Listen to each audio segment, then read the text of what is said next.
அனைத்து மீனராசி அன்பர்களுக்கும் வணக்கம். 2025ஆம் ஆண்டு எப்படி இருக்குங்கிறத பார்க்கலாம்.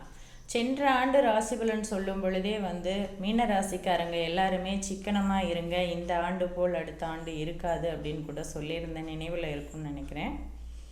பொதுவாக நட்சத்திர வாரியாக பிரித்து போட்டு பலன் சொல்லலாம். புரட்டாதி நட்சத்திரக்காரங்க ஆகஸ்ட் வரைக்கும் கொஞ்சம் செயல்பாடுகளில் நிதானத்தையும் பொறுமையும் கடைபிடிங்க. இதுவும் கடந்து போகுங்கிற மனநிலையில் இருங்க. அடுத்தது உங்களுக்கு படிப்படியாக முன்னேற்றங்களில் நடக்க ஆரம்பிச்சிடும். அடுத்தது பார்த்தோம்னாக்கா உத்திரட்டாதி. ஆக உத்திரட்டாதி நட்சத்திரக்காரங்களும் கொஞ்சம் சிக்கனத்தை கையாளுங்க. எதை செய்யும் பொழுது நிதானமாக இருங்க, கோபத்தை கைவிட்டுடுங்க. பெரிய ஆசைகள்லாம் இப்போ வேண்டாம், நான் அப்படி ஆகணும் இப்படி ஆகணும், இப்போ சீக்கிரமாக பணக்காரர் ஆகணுன்ற எண்ணம் வேண்டாம். புதிய தொழில்கள் எதுவும் பெருசாக தொடங்க வேண்டாம். நிதானமாக இருக்கிறது நல்லது அப்படிங்கிறது தான் இந்த ஆண்டுக்குண்டான பலன். அடுத்த ரேவதி பார்த்தோம்னாக்கா, ரேவதி இன்னும் கொஞ்ச நாள் கழித்து தான் உங்களுக்கு பலன் நடக்க போகுது. இப்போது இருந்தாலும் நம்மளுடைய ராசியில் நம்ம நட்சத்திரத்துக்கு பக்கத்து நட்சத்திரத்தில் சனி இருக்கும் பொழுதே நமக்கு மன அழுத்தங்கள் கூட அந்த சூழ்நிலை இருக்குது. அதனால் எதையும் நிதானத்தோடு கடந்து போகிறதுக்கு முயற்சி பண்ணுங்கள். இப்போ தான் எல்லாருக்குமே பெரிய பணக்காரர் ஆகணும், பெரிய அளவில் பிஸ்னஸ் பண்ணணுன்ற எண்ணங்கள்லாம் வந்திருக்கு. மீனராசிக்காரங்க ஒவ்வொருத்தராக மீனராசிக்காரங்க ஜாதகம் பார்க்க படையெடுக்க ஆரம்பிச்சிட்டாங்க. ஒரு விவசாயத்துறையில் இருக்கிறவங்க ஒரு தோப்பு தான் இப்போ பிடிச்சி நான் வியாபாரம் பண்ணுறேன், இன்னொரு தோப்பு பிடிக்கலான்னு நினைக்கிறேன் அப்படின்ட்டு நேற்றுக்கு கூட ஒருத்தவங்க கேட்டிருந்தாங்க. இதெல்லாம் உங்களுக்கு மறுபடி வாலண்டரியாக ஒரு விஷயம் வருது அப்படின்னா நம்மளை கொஞ்சம் ஒரு நஷ்டத்தை கொடுக்கறதுக்கு உண்டான அறிகுறி அப்படிங்கிறத மறந்துட வேண்டாம் அப்படிங்கிறது தான் நான் மீண்டும் உங்களுக்கு நினைவுபடுத்துகிறேன். இந்த சனிப்பெயர்ச்சி மார்ச் 29ஆம் தேதி வருது.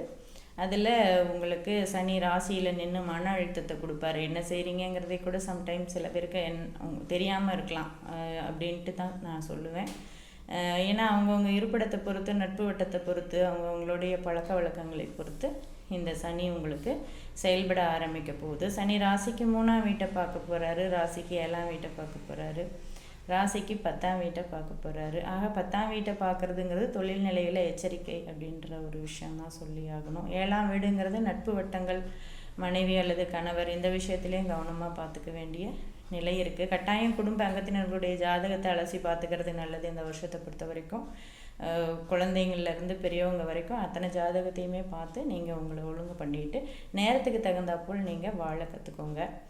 அடுத்தது இந்த குரு பெயர்ச்சி. குரு மே 14ஆம் தேதி உங்களுக்கு பயிற்சி ஆகிறாங்க. ராசிக்கு 4ஆம் வீட்டுக்கு தான் குரு போகிறாரு. 4ஆம் வீட்டில் இருக்கிற குரு உங்களுக்கு ராசிக்கு 8ஆம் வீட்டை பார்க்க போகிறாங்க, 10ஆம் வீட்டை பார்க்க போகிறாங்க, ராசிக்கு 12ஆம் வீட்டை பார்க்க போகிறாங்க. ஆக விரயங்கள் அதிகம் உண்டுங்கிறது இதிலேருந்து தெரியுது.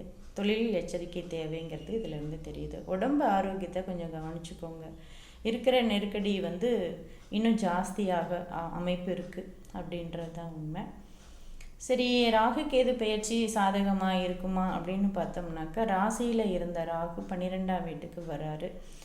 7ஆம் வீட்டில் இருந்த கேது 6ஆம் வீட்டுக்கு போகிறாரு. இதெல்லாம் ஒன்றும் தப்பான விஷயம் கிடையாது.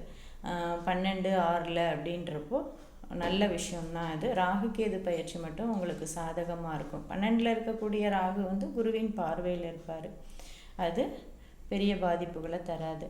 மொத்தத்தில் எல்லா விஷயங்கள்லையுமே எல்லா வயதினருமே சிக்கனத்தை கையாண்டுக்கிட்டு இந்த நிலையிலேருந்து நமக்கு இன்னொரு மாற்றம் கிடைக்கும், முன்னேற போகிறோங்கிற ஒரு நல்ல ஒரு எதிர்பார்ப்போடு காத்திருங்கள். அதே நேரத்தில் நான் வேகமாக இந்த சிரமங்கள்லேருந்து வெளியில் வந்துடணுன்ட்டு புதுசாக யோசித்து பிரச்சனையில் மாட்டிக்க வேண்டாம் அப்படிங்கிறது தான்.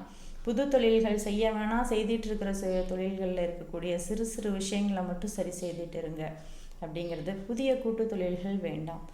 எங்கே எதை போய் பேசினாலுமே கொஞ்சம் கவனமாக நிதானமாக பேசுங்க, அல்லது அந்த விஷயங்களை தள்ளி வச்சுருங்க. இதுதான் உங்களுக்கு இப்போ விட்டு கொடுத்து போனால் மட்டுமே குடும்ப வளர்ச்சி நீடிக்கும், நல்லா இருக்கும் அப்படின்றது. ஆக மொத்தத்தில் கொஞ்சம் கவனமாக இருக்கக்கூடிய ஒரு ராசி தான் நீங்கள். என்ன தான் பண்ணினாலும் சனி குருவின் வீட்டில் இருக்கிறாரு, அப்படி ஒன்றும் அவர் கெட்ட பலனை பெருசாக செய்திட முடியாது. சுய ஜாதகத்தில் தசாபுத்தி நல்லா இருந்ததுன்னா இந்த விஷயத்தை பற்றி பயப்பட வேணாம். உதாரணத்துக்கு இப்போ உடைப்பட்ட நட்சத்திரம்னு நம்ம புரட்டாதியை சொல்லுவோம்.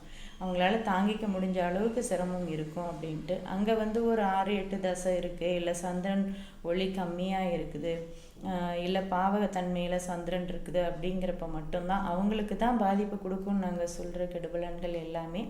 எங்கே யார் ஏழரையில் கெட்டு போயிடும்னு சொன்னாலும் சந்திரன் கெட்டு போனால் உங்களுக்கு பாதிப்பு இருக்கும். இல்லைன்னா சமாளிக்கக்கூடிய வல்லமை தான். சின்ன சின்ன பிரிவினைகள், சின்ன சின்ன ஆரோக்கிய தொந்தரவு இதெல்லாம் இருக்கலாம். இதை நீங்கள் கொஞ்சம் பார்த்துக்கோங்க. போக்குவரத்துலேயும் எச்சரிக்கையாக இருந்துக்கிறது நல்லது. இந்த விஷயம் கடந்து போயிட்டு அடுத்தடுத்து நமக்கு பயிற்சிகள் எல்லாம் நல்ல பலனை தருங்கிற நம்பிக்கையோடு காத்துருங்க. எதுலேயும் அகலக்கால் வைக்காமல் நிதானமாக இருக்கிறது நல்லது. வாழ்த்துக்கள்.